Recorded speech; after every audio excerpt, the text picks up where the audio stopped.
So, as soon as the word that impacts our brain, that is chemistry,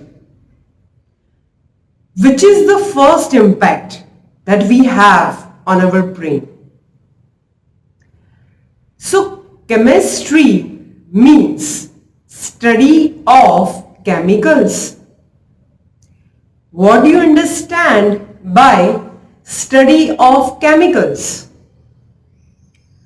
For that, we have to understand that what is a chemical actually. So, chemical or chemicals are present everywhere around us.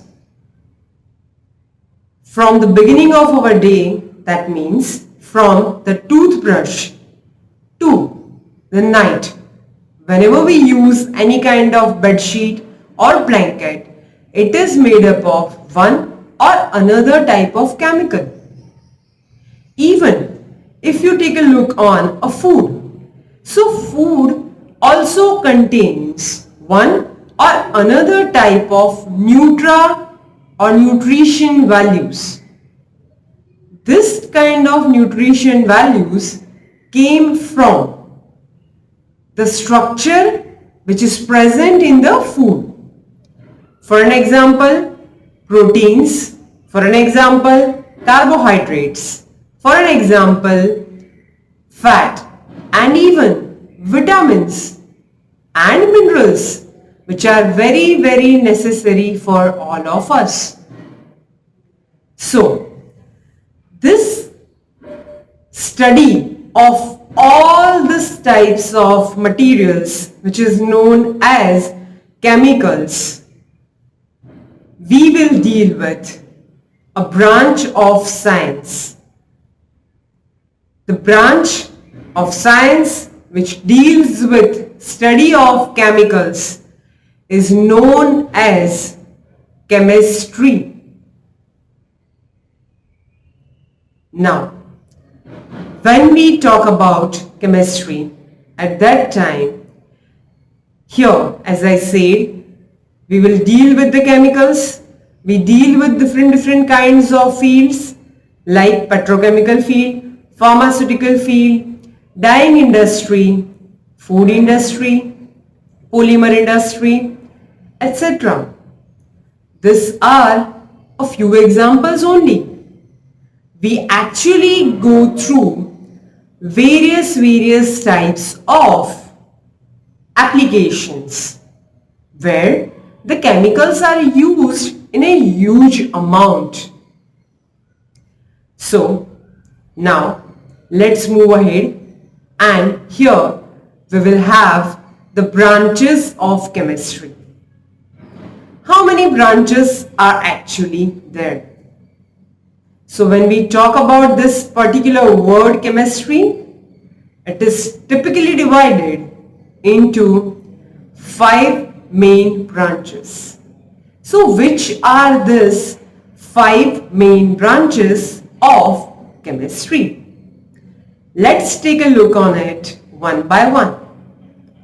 The first branch is organic chemistry.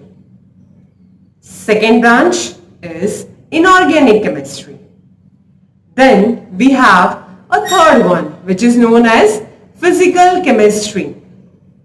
After that we have analytical chemistry. And last but not the least, biochemistry. Okay, now when we apply the knowledge of all these different branches, it becomes an applied branch. So the next branch that came into existence is referred as applied chemistry. It's an application based branch. Now we will take a look on all of this one by one. So the first one is organic chemistry, right? So what do you mean by organic chemistry? The branch of chemistry which deals with study of organic compounds is known as organic chemistry. What do you mean by organic compounds. So, the compounds which contain carbon, hydrogen and oxygen is known as organic compound. Now, next is inorganic compound. So, inorganic compounds are the compounds which contain hydrogen, oxygen, nitrogen or halogen, but they will not contain carbon. So, study of such compounds, such inorganic compounds is known as inorganic chemistry. Okay? Now, third one is physical chemistry. What is the meaning of this particular branch? So, the branch of chemistry which deals with study of physical properties of the matter is known as physical chemistry. What do you mean by physical properties? So, the properties involved here are like color, its state, its matter, like its melting point, its boiling point, etc. Its viscosity, density, this all are considered as the physical properties. Next branch that we will have here is analytical chemistry. So it is a branch of chemistry which deals with study of or deals with analysis of the compound is known as analytical chemistry. It can be of two types, qualitative analysis and quantitative analysis. Okay? Next one is biochemistry. So it's a branch of chemistry which deals with the study of biochemical reactions that happens in the living organism or even in non-living organism, but which contains certain biological compounds. Okay. Last but not the least, applied chemistry. Application of all these branches into practical life can be possible with applied chemistry only. Now, let's move ahead to the first topic, which is structure of an atom. So, atom is the smallest unit present on the earth. It's the smallest unit of any compound. Okay? So, John Dalton in 1805 considered that all matter composed of small particles, which are known as atoms. For us, three most important subatomic particles are there. First one, proton, second one, neutron, and third one, electron. These three particles came together and forms the structure of an atom. So as you can see here, the structure of an atom can be divided into two main parts. Number one, the nucleus. Number two, the orbitals. So in the nucleus, you can see proton and neutrons are there. They both combine with one force and they will be present in its nucleus. While around the nucleus, electrons continuously rotates or moves around the nucleus. This particular position or part is known as orbital. So here, electrons resides in the orbitals while protons and neutrons resides in the nucleus. Now, let's move ahead to the next one, which is the types of bonds. When we deal with the atom, so at that time, for us, it is very important that how these atoms actually came together and they form one molecule. The molecules came together and form a compound, right? So all of this are actually combining with each other through a chemical bond. Here, a chemical bond is defined as the force and attraction that acts between two or more atoms to hold them together as a stable molecule. They bind in such a way that they form a stable atom, a stable molecule. Now, let's take a look at the types of chemical bonds that we are going to study here.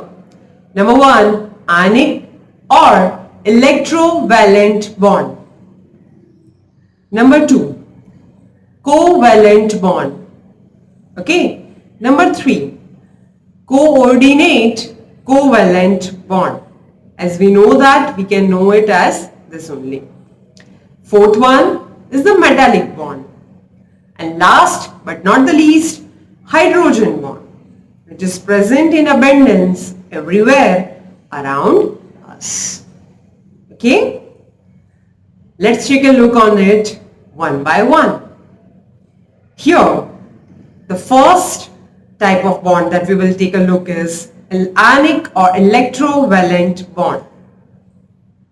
So the electrostatic attraction which arises between a cation and an ion produced by electron transfer constitutes an ionic or electrovalent bond. Now as you can see in the image, Na donates the electron.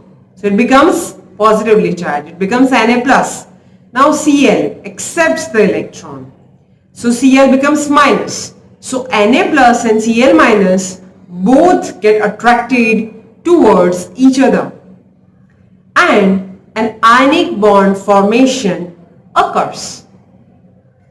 Okay. This happens because each and every molecule, each and every atom tries to attain 8 electrons in its most outer orbital or valence orbital. That we will see in our next topics. Okay. Here, as you can see in the image, we have A, the atom A contains 1 valence electron, that is 1 extra one. B contains 7 valence electrons. So what B will do? B will accept. A will donate. So because of it, A becomes positively charged, becomes cation. B becomes negatively charged, becomes anion. Now A and B attracted towards each other because they are of a different charges. Here the bond formation occurs is known as ionic bond. Okay. Next we will have is covalent bond. So the attractive force between the atoms created by mutual sharing of the electron pair is known as covalent bond, and the compounds are known as covalent compounds, right? Generally the compounds are referred as covalent compounds here. As you can see in the image, 2 atoms are there, A and B. Here you need to understand that A and B both mutually shares one electron pair. A bond formation occurs known as covalent bond. They can be of 3 types: single bond, double bond and triple bond. Single line, double line and a triple line.